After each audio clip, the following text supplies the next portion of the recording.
प्रिय बच्चों, मंजरी पुस्तक का पृष्ठ संख्या 128 की एक संख्या है, पृष्ठ संख्या 128 खोलें। अनिवार्य संस्कृत में पंचमः पाठ है, पांचवा पाठ, सहसा विदधीत न क्रियाम। आज हम लोग पढ़ेंगे, इसका अनुवाद करेंगे और इस कहानी से हम शिक्षा लेंगे। इसके पहले एक बात आप लोगों से कह दूं कि कक्षा 8 में EMDM के पैसे के लिए तो आप लोगों ने मम्मी पापा का अकाउंट नंबर वगैरह लिखवाया, पैसा आपके खाते में पहुंच गया होगा।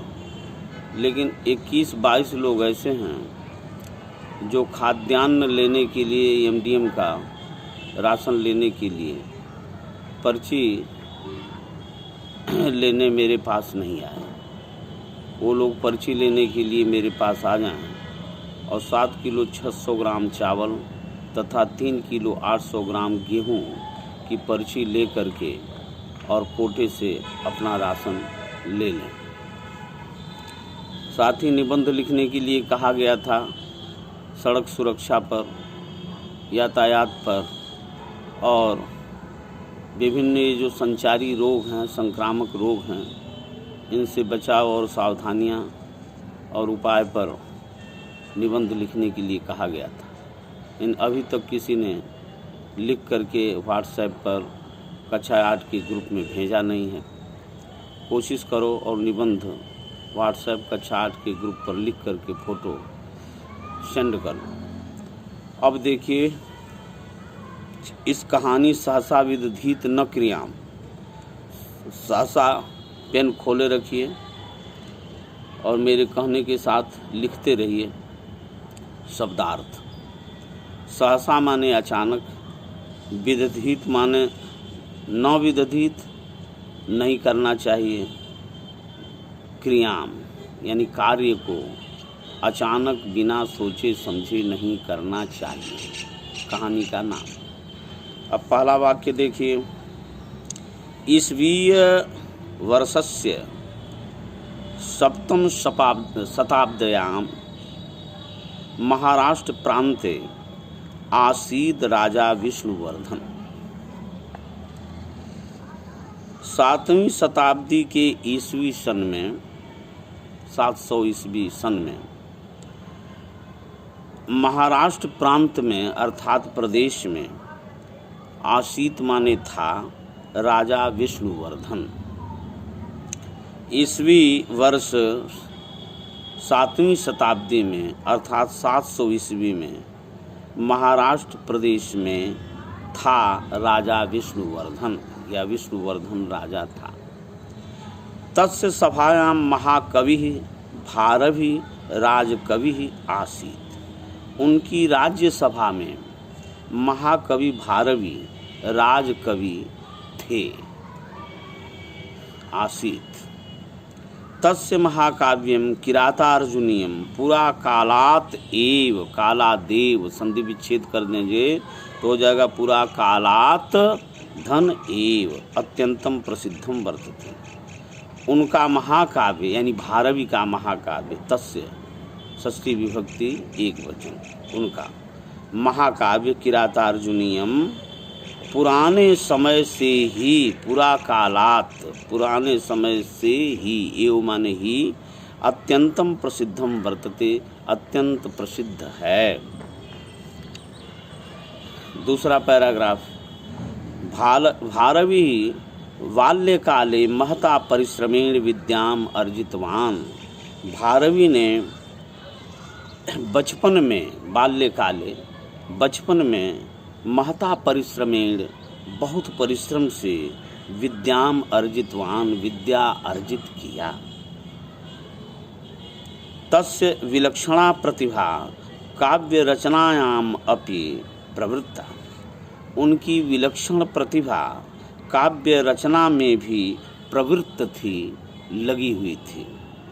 स सर्वदा विद्वत् सभासु सोत्साहम सधन उत्साहम सोत्साहम उपातिष्ठत, वह हमेशा सर्वदा हमेशा विद्वानों की सभाओं में, सप्तमी विभक्ति बहुवचन, सभासु सभाओं में, विद्वानों की सभाओं में उत्साह के साथ, सोत्साह सधन उत्साह उत्साहम, बड़े उत्साह के साथ उपातिष्ठत बैठते थे।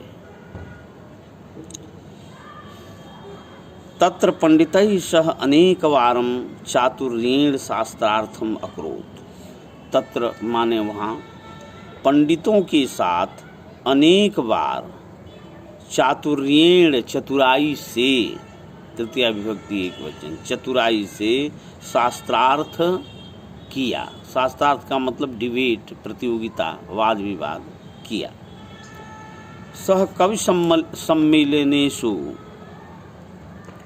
सह कवि सम्मेलनेषु, वही सभासु की तरह बहुवचन है, सप्तमी विभक्ति अधिकरण कारक। वह कवि सम्मेलनों में निरंतरम काव्यम अश्रावयत, निरंतर काव्य सुनाते थे, काव्य सुनाते थे अर्थात कविता सुनाते थे। श्रोतारः तस्य रम्यम काव्यम श्रुत्वा भृशं प्रशंसन्ति स्म। श्रोतारः यानी श्रोता, सुनने वाले, तस्य रम्यम काव्यम श्रुत्वा, उनकी रमणीय काव्य को सुनकर, भृशं प्रशंसन्ति स्म, बहुत अधिक प्रशंसा करते थे। इत्थम माने इस प्रकार, पेन खुली रखो और जो इस शब्दार्थ में जिन शब्दों का अर्थ न हो उसे तेजी से लिखते भी चलो, और इस वीडियो को एक बार में न समझ में आए तो शाम के समय दोबारा खोल करके और उसे पढ़ने और समझने का प्रयास करें। इत्थम इस प्रकार, काव्य कलायाम तस्य कीर्तिलता अल्पेन एव कालेन चतुर्दिक्षु प्रासरत।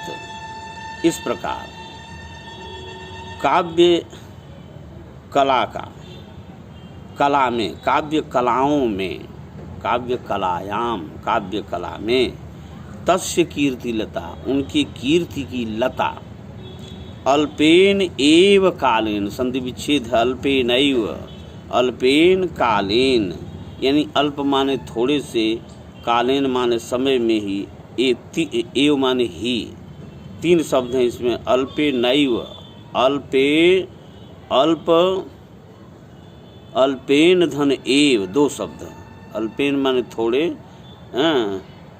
कालेन माने समय, थोड़े समय में ही, चतुर्दिक्षु प्रासरत, चारों दिशाओं में, दिक्षु माने दिशाओं में, प्रासरत फैल गया। भारवे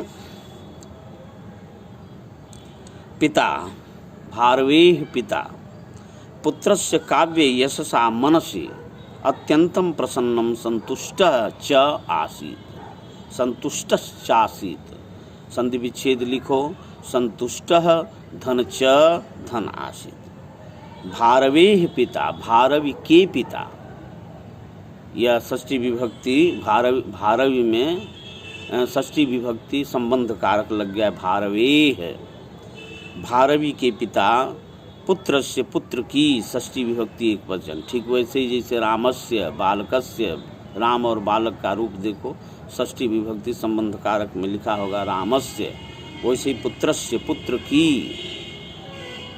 पुत्र के काव्य यशसा, काव्य यश से, कीर्ति से, मनस्य अत्यंतम प्रसन्न, मन में अत्यंत प्रसन्न और संतुष्ट थे, संतुष्ट च आसीत्, च माने और संतुष्ट थे। तथापि सम वचसा भारमीं कदापि न प्राशंसत, फिर भी, तथा धन अपि तथापि, फिर भी वह वाणी से, वचसा अपनी जबान से, वाणी से, भारवीं, भारवी को, की कभी भी प्रशंसा नहीं करते थे, कदापि कभी भी, न प्राशंसत, प्रशंसा नहीं करते थे, बड़ाई नहीं करते थे। प्रत्युत स यदा कदा तस्य पांडित्यस्य आलोचनाम अकरोत्। प्रत्युत बल्कि वह यदा कदा जब तब तस्य पांडित्यस्य उनके पांडित्य की आलोचना करते थे। अकरोत् तेन भारवी चिंतितः खिन्नश्च अजायत। उससे भारवी चिंतित और खिन्न हो जाते थे। एकदा तस्य पिता काव्यम श्रुत्वा राजसभायाम, मेरे साथ तुम भी पुस्तक में लिखे हुए शब्दों को, वाक्यों को ध्यान से देखो ताकि उसकी वर्तनी, उसकी स्पेलिंग समझ में आ सके। एकदा तस्य पिता काव्यम श्रुत्वा राजसभायाम एव आलोचितवान तिरस्कृतवान च। एक बार उनके पिता कविता सुनकर राज्यसभा में ही, सभा में ही आलोचना किया और तिरस्कार भी किया। आलोचना की और तिरस्कार भी किया। तेन अपमानेन, तिरस्कार का मतलब बेइज्जत किया। तेन अपमानेन भारवी पित्रे अत्यधिकम रुष्टः उद्विग्नश्च अभवत्। उद्विग्नः धन च संधि विच्छेद। तेन अपमानेन, तेन सतौते तम तौताम तेन ताभ्याम तस्मै। तृतीया विभक्ति सह वाला रूप है सर्वनाम का। उससे, उस अपमान से, उस बेइज्जती से भारवी पित्रे अत्यधिकम रुष्ट, पिता के प्रति अत्यधिक, बहुत अधिक, अति धन अधिक, अत्यधिक, अति माने बहुत अधिक, रुष्ट नाराज और उद्विग्न हो गए। अभवत अभवताम अभवन भू धातु लंग लकार। स चिंतया रात्रौ निद्राम न लब्धवान। वह चिंता के कारण रात्रि में निद्रा न ले सके, न प्राप्त कर सके। लब्धवान नहीं पाए, निद्रा नहीं लगी, नींद नहीं लगी। गृहे इतस्ततः, इतः ततः, इधर उधर, घर में इधर उधर पर्यटन घूमते हुए। स वह रात्रौ राति में पितु प्रकोष्ठाद बहिरेव धन एव किंचित कालम स्थित। घर में इधर उधर घूमते हुए वह रात्रि में पिता की प्रकोष्ठ में, यानी कोठरी से बाहर, कमरे से बाहर ही किंचित काल ठहर गए, स्थित हो गए, थोड़े समय के लिए। तदा स्वविषय माता पितरौ वार्तालापम अश्रृणोत। तब अपने विषय में माता पिता का वार्तालाप, यानी आपस में बातचीत सुना। अस्माकं पुत्रः महाकवि महापंडितस्य, हमारा पुत्र महाकवि और महापंडित है। तस्य यशः निरंतरम वर्धते, उसका यश निरंतर बढ़ रहा है, कीर्ति बढ़ रही है। स समाजे अस्माकम अपि गौरवम स्थापयति, वह समाज में हमारा भी, अस्माकम हमारा, अपि माने भी, गौरव स्थापित कर रहा है। किंतु स इतो अपि अधिकम कवित्वम कीर्तिम च अर्जयेत इति विचार्य सभायाम अद्य मया तिरस्कृतम। शब्दों को देखो, संधि है। सभायाम अद्य माने आज, मया माने मेरे द्वारा तिरस्कृत किया गया। किंतु वह इधर भी अधिक कवित्व की कीर्ति अर्जयत, च धन अर्जयत, चार्जयत, और अधिक कीर्ति अर्जित करे, प्राप्त करे। इति विचार्य, ऐसा विचार करके सभायाम अद्य, सभा में आज मेरे द्वारा तिरस्कृत किया गया। एवं श्रुत्वा भारवी ततः प्रतिनिवृत्त। यह सुनकर, इस प्रकार सुनकर, एवं माने इस प्रकार, श्रुत्वा माने सुनकर, भारवी ततः प्रतिनिवृत्त, भारवी उसके प्रति निवृत्त हो गए, मुक्त हो गए। पितरम प्रति मिथ्यारोषात् तस्य अंतःकरणे महती ग्लानि उत्पन्ना। माता पिता के प्रति मिथ्या रोषाद में झूठ क्रोध से, तस्य अंतःकरणे झूठे क्रोध से उनके हृदय में महती ग्लानि उत्पन्ना, बहुत ग्लानि उत्पन्न हुई। स रात्रौ पश्चातापम कुर्वन्, वह रात में पश्चाताप करते हुए एतत् पद्यम प्रणीतवान, यह पद्य यह कविता रचा। प्रणीतवान रचा यानी रचना की। सहसा विदधीत न क्रिया अविवेक परम आपदाम, परमापदाम संधि विच्छेद करो, परम आपदाम पदम वृणुते ही विमृश्य कारणिम गुणलुब्धा स्वयं एव संपदा। भारत ने उस रात ये रचना की कि अचानक बिना विचारे कोई कार्य नहीं करना चाहिए। अविवेक परम आपदाम पदम, अविवेक पूर्वक मूर्खता पूर्वक किए गए कार्य से परम आपदा, बहुत बड़ी आपदा आ सकती है। वृणुते ही विमृश्य कारणिम, विवेकी पुरुष को जो सोच विचार कर कार्य करता है, ऐसे विवेकी पुरुष को स्वयं ही गुण के लोभी, गुण लुब्धा, गुण के लोभी, गुणों पर आकर्षित रहने वालों को स्वयं एव संपदा वृणुते, संपत्ति लक्ष्मी स्वयं ही वर्ण करती हैं। यह कहानी बड़ी प्रेरणा देने वाली है। माता पिता यदि तुम्हारी पढ़ाई लिखाई को लेकर आलोचना करते हैं, चिंता करते हैं, तुम्हें डांटते हैं, तो इसका कभी भी बुरा नहीं मानना चाहिए। वो तुम्हारे भले के लिए ही तुम्हें डांटते हैं, तुम्हें अपमानित करते हैं कि तुम और मन लगाकर पढ़ो और पढ़ने लिखने में खूब बुद्धिमान और प्रतिभावान हो जाओ और तुम्हारा जीवन सुंदर और सुखद बने। इसका शब्दार्थ, श्लोक का अर्थ, उच्चारण और प्रश्नों का उत्तर कल मैं बताऊंगा। प्रस्तुत पाठ का संदर्भ सहित हिंदी में अनुवाद लिखने का प्रयास करना। और राशन की पर्ची, जो लोग अब तक राशन की एक भी पर्ची नहीं मिली है, वो राशन की पर्ची आ कर के ले जाएं।